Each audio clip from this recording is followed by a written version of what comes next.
I first met Theo Fredrich in 2005 after setting up my first beehive. I was a complete novice, and Theo's offer to take me out to work the bees was an amazing opportunity. For 5 years, if I wasn't busy in the bee yard, I was working in the honey house. This video is a tribute to the many happy hours I spent with Theo, who, in his own words, gets stung up for a living. Here is his story.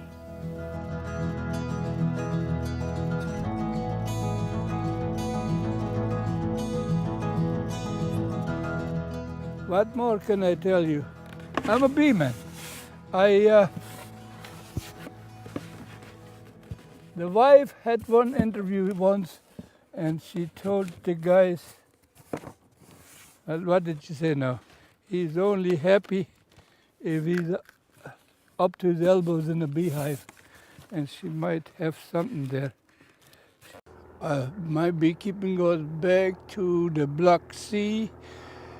Our neighbor schoolmaster was a beekeeper, and of course, from the earliest age, I was under his feet, so that inspired me. I was ever there, even at the age of 3 already, I was in the bee yard. My family, through the wars, has been literally half around the globe. Wherever we ended up, there seemed to be bees in the neighborhood, and I would always be there. Finally, being refugees in West Germany in 1945, we ended up near one of the largest honeybee farms in the country, if not the largest. So I signed up for a 3-year apprenticeship at this honeybee farm, and that meant working bees in the summer, and then I'd go to college, beekeeper college over winter for a 3-year spell. 3 years working for free, getting $5 a month, plus keeps. We moved to Canada in 1955. Now you could say we were homeless from 1940 to 1966, literally. We bought this place here in 1966 and started the honeybee farm. And so last year we celebrated 50 years of full-time beekeeping here. Oh, this was bush. When we came, that building was there. We bought that for Mom and my older brother. This was bush, as thick as hair on the dog. There's 10 acres here. It lent itself to build up the business. When I came to Canada as a young beekeeper, it was actually the beekeeper seemed to be the neighborhood fool that got stung up for a living, because they didn't really think much of the beekeeper. The public has learned that there is a need for them. I think we had better looked after the bees. The bees will feed us. Well, 40% of our food chain depends already on pollination. So beekeeping actually is pollination. Pollination is food production, and food production is our survival. The bee becomes ever more important for pollination.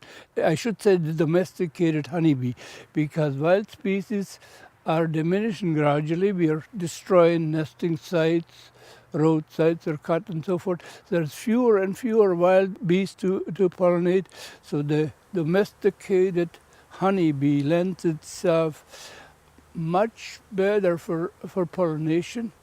Also because it is movable. Today you have these bees here, say in the blueberries, when that's over, you load them, put them in the fruit areas. When that's over, you put them in cranberries and so forth, because you can load them. And so that's where the domesticated honeybee is actually our bread and butter, so to speak. And it's becoming more so by the year. So we better had looked after it.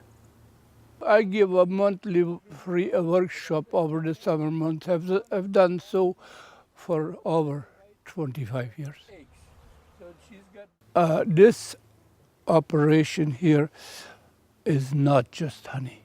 We are producing honey candles, lotions, creams, all kinds of things. There's 100 different byproducts that are the beehive sold in this shop here. Some of our products are actually known worldwide, like our propolis products. So we're making propolis. So the biggest challenge is to produce the crop and then find the market and get paid for it. I've got a bee yard at the Empress Hotel. They asked me to have one there. And there is, of course, thousands of tourists coming there. The Empress has made me a little park for a bee yard there. And they come there. They take the photographs, and Margaret gives them a little piece of honey, a taste of honey and what. But the message gets taken out to the world. And what more can you do? Our son wasn't into bees at first. He's trained in other things, had his job and whatnot. But someday he phoned home and says, "Dad, can I have the business yet?" I said, "Yeah, it's yours. We only have one son. Come on home." He says, "I don't want to stay and raise my kids in a city that has 2 murders per night." Needless to say, he lived in Vancouver. Our son came back, and we're glad he did. We're very happy. And we have a grandson and a granddaughter, and we're happy that the kids are here, you know. I'm a bee man, and when do I've been asked many a times, when will you stop beekeeping? I don't know. I suppose when they carry me out of the bee yard. I'm not sure, because it has been with me from the time I was a little boy, and it probably is going to be with me until I cannot do it any longer.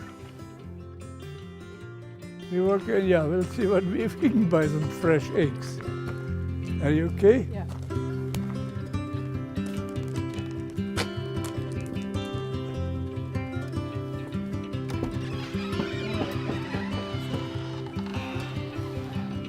I'll check if we can come in. Can the press come in for a minute?